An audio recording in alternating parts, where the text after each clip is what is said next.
How to see your posts analytic on Instagram. Hi guys, in this video I will show you how to see your posts analytic on Instagram. It's so easy and quick, so let's jump in. First thing, go to your Instagram. For example, this is my post. And first thing, make sure that your Instagram is a business or professional account, because this is the only way to see your post analytic. Now click on your post and click on view insight.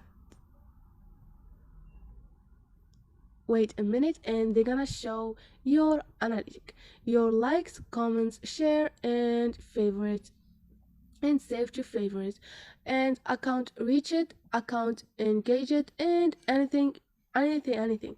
So this is it. This is how you see your account and your post analytic on Instagram. If you liked the video or if it was helpful, don't forget to subscribe and like.